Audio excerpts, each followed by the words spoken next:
Hey,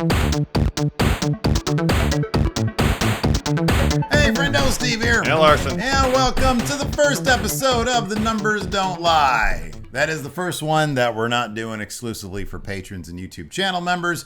We're bringing it back for everybody. Basically what it is we take this groundbreaking, revolutionary formula. Oh, a lot of research was done to hone what has become to be known as Going in Raw Math. Going in Raw Math. That's right. It's the essence of pro wrestling distilled into numbers. The most exciting thing you could possibly distill pro wrestling. Well, here's the thing. Math is universal language. It is, absolutely. When the aliens come down, guess what? They're not going to be speaking in English. No, they're going to be speaking in ones and zeros and twos and threes, right? Maths. Right, in math. This is what we do. We've developed a system, an algorithm, an equation. Formula. That in coordination, unbeknownst to him, with Bret Hitman Hart. There was a shoot interview where Bret Hart laid out his formula for what makes the perfect wrestler. Larson, what are the three criteria that he had for a perfect wrestler? It was in-ring work. Yes. It was promo. Correct. And it was look, presentation. And we thought that was a good start. Absolutely. So we took those three categories invented by Bret Hitman Hart. Yeah. And made them three subcategories in the category of being good. Yeah, just being good. Being a good wrestler. Right. Being good encapsulates your promo, your in-ring, and your look/presentation. Exactly. But then on top of that, we thought that's only part of the picture, though. Yeah, it is.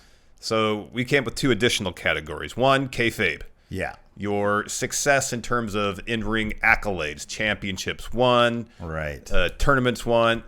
And I think what really pushes maybe someone over the edge in terms of KFabe, were they ever the guy? That's sort of the ultimate right there. Were you the guy? And then the second category we added, legacy. Legacy. What have they left behind in the world of professional wrestling? Have they left a positive legacy? Have they had any sort of crossover into the mainstream? Right. Talking TV, movies, Simpsons action figures in the case of Hitman. Correct. How beloved are they in the world of professional wrestling? How have you affected the legacy of wrestling, or how have you transcended wrestling into the modern, the popular culture, the zeitgeist, if you will? Indeed. So, I think it's apropos in this first episode of the newly revamped Numbers Don't Lie. That's what it's called. That we examine Bret Hitman Hart and use his own math on him. Now, we're relying on three sources to get our numbers. Of course, the scale is 1 to 10 or 0 to 10. Myself, as expert on pro wrestling. Larson, as expert on pro wrestling. No expert. And the friendos, you out there. Yes. We've opened up the voting. Is the voting open to patrons, or is it everybody? It's everybody on the Friendo Club Wrestling community tab. That's open to everybody, and then patrons as well. Okay, awesome. Very cool. So that's who's voting. So as you can see, given that there's so much expertise involved here, this is rock solid. I have a super machine to handle the computations, no less. Quantum-based computing, Really? AI computations. Yes. So these numbers cannot be disputed or argued with. Nor can they lie. So let's get started. Let's get started. What is the first category, Larson? First category, we always start with being good. First subcategory, being good in ring. So Bret Hart is generally regarded as one of the better in-ring technicians of his day. Yeah. He's a lot of people's favorite wrestlers. Correct. Yeah. Thinking about his career, looking back at his body of work, he invented the figure 4 around the ring post. I believe so. That was his invention. Yeah, he did that. He is one of the better sellers in the history of pro wrestling. Yeah. No one took that running into the turnbuckle spot like Bret Hart did. Correct. Yeah. I feel like some of the strongest stuff about his in-ring work is that he's always in the right position. Yeah. His footwork is always impeccable. Yeah. You don't see him stumble around the ring looking kind of lost ever. He knows where he is. He knows where he needs to be. Yeah. Every time. That being said, there's a certain formula to, and this is true for a lot of wrestlers, and the key is how you mix it up. There is a certain formula to how he puts together his in-ring offense that, for most of his matches, never really deviated that much.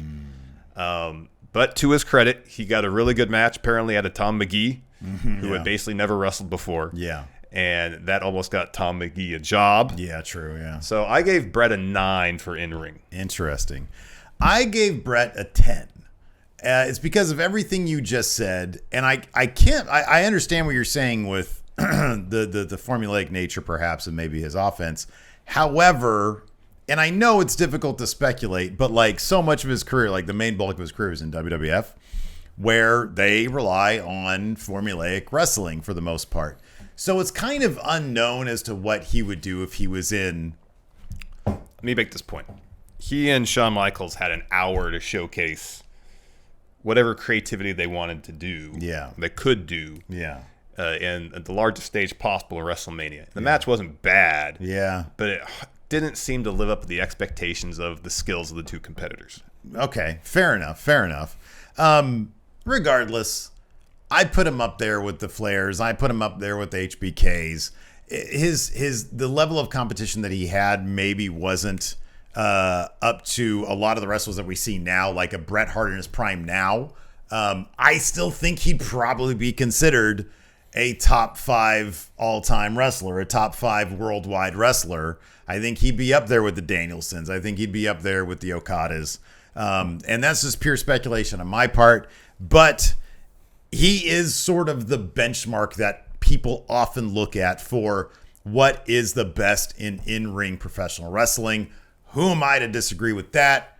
I give him a 10. And that's my 10s are going to be very, very rare. Same. But with Bret Hart, I think he is synonymous with excellence of execution in the ring. I gave him a 10. What did the Friendos give him? More in line with me, a 9. There was 113 Friendos who submitted their numbers. All right. And they came upon a 9 for his in-ring work. Let's All right. move on to promo. Steve, what think you of Bret Hart's promo ability? Well, this is where things drop off. Yeah. I gave him... Look, here's the thing.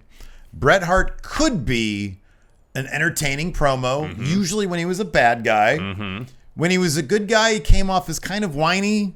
Yeah. The best of his promos were a bit tongue-in-cheek, like when he insisted on calling Bill Goldberg Bill Goldberg. Yeah.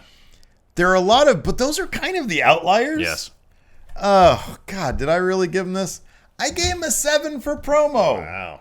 I've never seen a promo of his that's been compelling or over all of his work. To his credit, that's why I gave him a 10 in ring, because his promos were they were competent, but they also came off as kind of nervous a lot of the times. Yeah. Like when he was cutting the bad guy promos with the Hart Foundation, when he was and I like the Hart Foundation, when he was a bad guy in America but a good guy in Canada.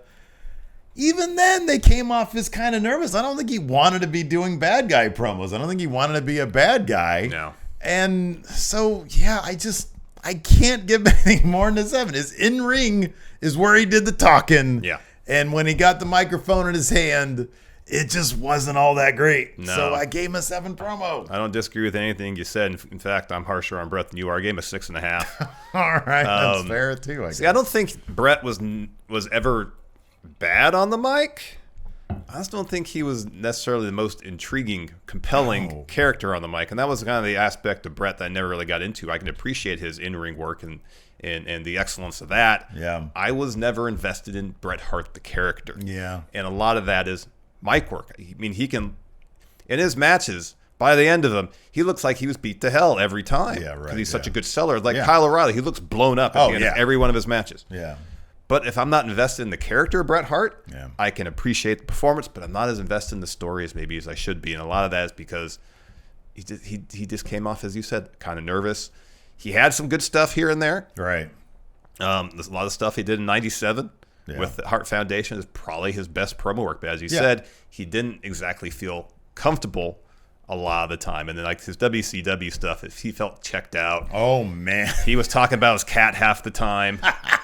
Yeah. And it's funny. Yeah. But again, it's not the most compelling stuff because it's obvious he is checked out. Yeah, I'm with you on that one. What did the Friendo say about Bret Hart's promo? Harsher than us, a 6. Wow. All right. There you go then. Next up, we got presentation. You know, his theme is pretty standard, late 80s, early 90s fare.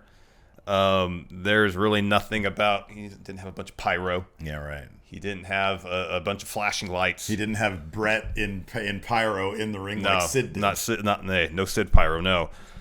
That being said, when you see pink and black in the world of professional wrestling, one name comes to mind, and that's Bret Hart. That is true. Yeah.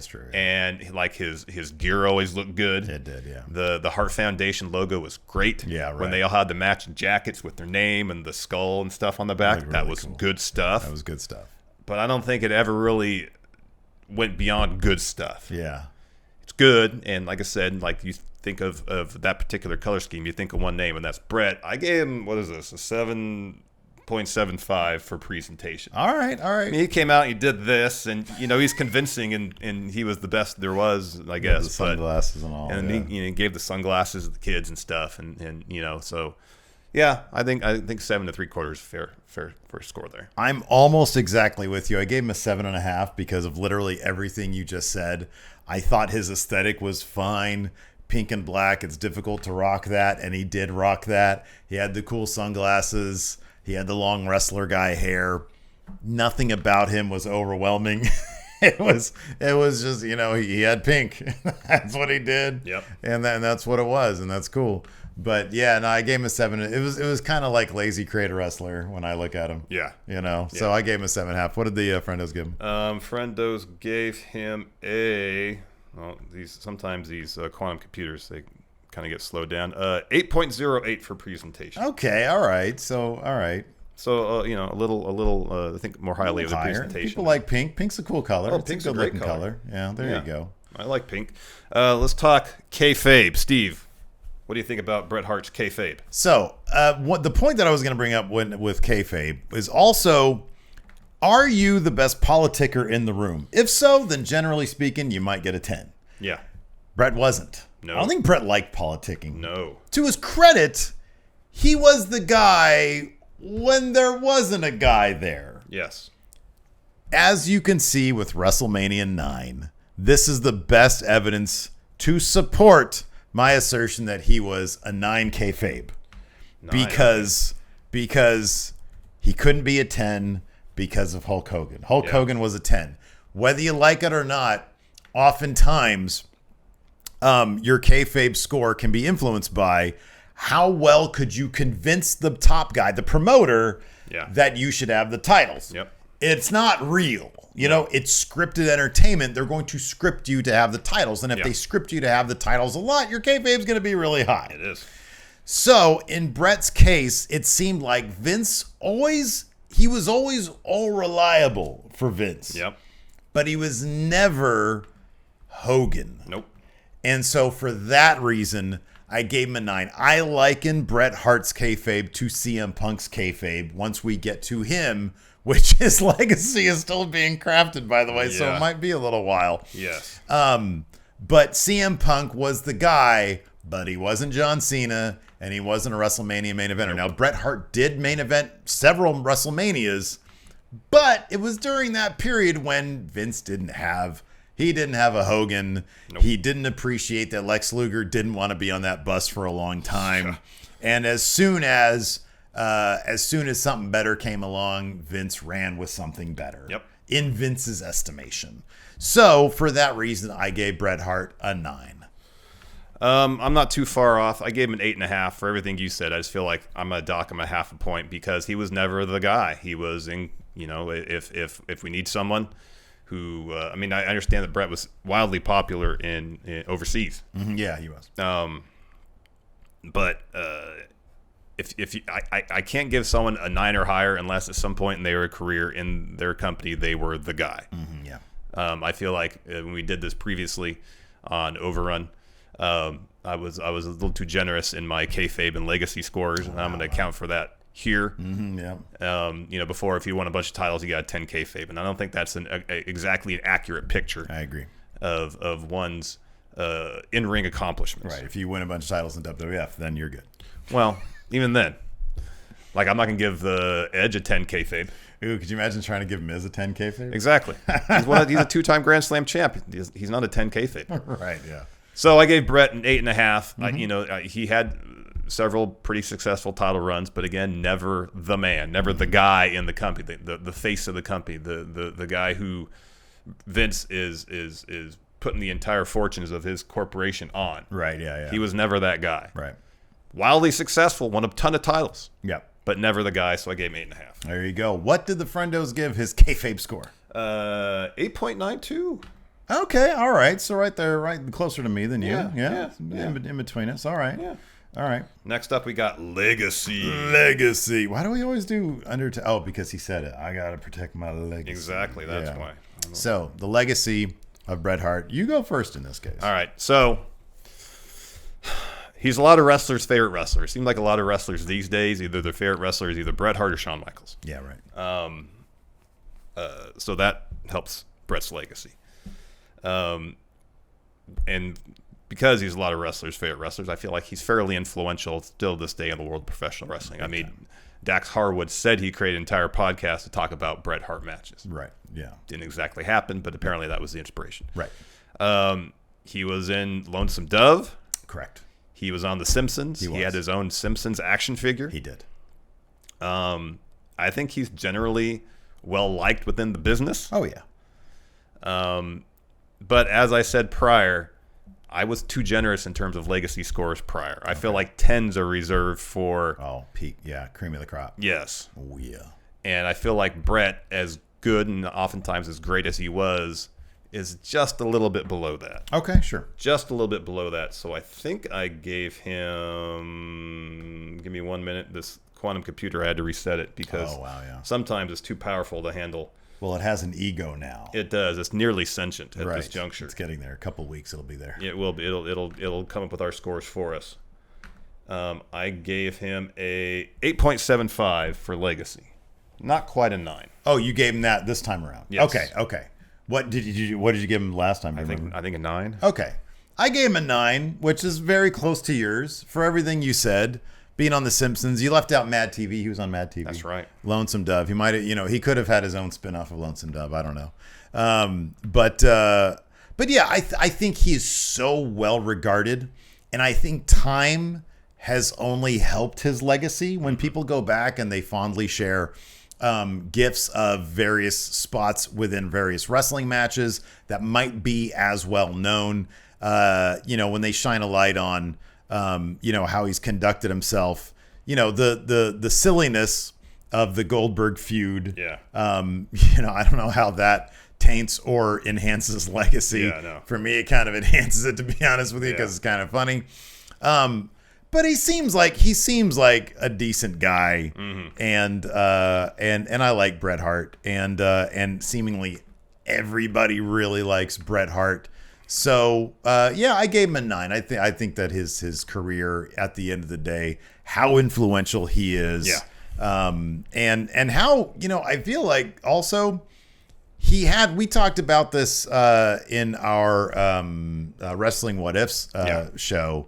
I feel like if it hadn't been for Goldberg smashing his head with his foot, like he probably would have had more to offer. Oh, definitely. Definitely. It'd be interesting to see him, especially we talk about all the time how wrestlers, as they get older, with more experience, get better on the mic. True, yeah. And maybe if after his WCW contract expired, he took some time off, maybe found the passion for professional wrestling again, and did another run in WWE, and maybe we would have seen Bret a lot more comfortable and a lot more compelling on the microphone. Yeah. Especially like once the Attitude Era sort of stopped, and the ruthless aggression era, you're dealing with people like Eddie Guerrero. I know there was still plenty of salaciousness. I get that. But there also was an influx of wrestlers who were also kind of inspired by Bret Hart at that point. Yeah. And so he would have had a more variety in the playground. Yeah.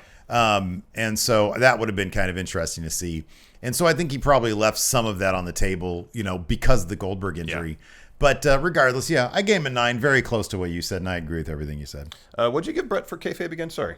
Oh, I gave Bret a 9 for KFabe. All right, that's what I thought. All right, let's start calculating some scores. Oh, what did the Friendos give him for legacy? Oh, sorry, 8.33. Okay, all right. A little low side. A little on the low side for Steve. Low side, yeah. He says a little bit on the low side. All right. Calculations have been run. Quantum computer has the numbers. Okay. Are you ready to hear it? I'm ready to hear it. Is the computer going to tell it to us? Well, it hasn't gained sentience quite yet. So maybe in a couple weeks when that's happened, maybe it'll do its own speaking. But for now, I will speak for it. So, Okay. total being good score. Your numbers, my numbers, Friendo numbers, Yes. put into the algorithm, spit out Bloop, bloop, bloop, bloop, bloop. 7.87 for being good. KFabe, Uh-huh. 8.81. Legacy, 8.69. Nice. It's a pretty nice score. That's a pretty nice score. It's a pretty right nice score. Yeah. All right, the total. Are you ready for it? there. I'm ready for it. Here we go. Bret Hart Yeah. is a 8.46 wrestler. I think that's pretty fair.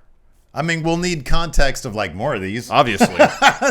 And every week we'll rank them and we'll put them on the Friendo Club TV community tab. Exactly. Maybe I'll put like the top 10 right here, maybe, or block Steve and put the top 10 right there. Put Bret Hart right here. Yeah, That's put cool. Bret's head over Steve's head. Right there. Perfect. All right. Do this. Oh, man. Anyways, let us know what you guys think about all this in the comments below. Be sure to sub to the Friendo Club channel so that you always see the community tab whenever we put up the new round of voting. Next week, do we know what we're going to do next week? I mean, we could do Shawn Michaels. We'll do. Oh, man, absolutely. Let's do Shawn Michaels. There you go. All right. We'll do Shawn Michaels next. We'll see the ultimate battle between Shawn Michaels and Bret Hart here at Numbers Don't Lie. Till then, we'll see you around. Goodbye.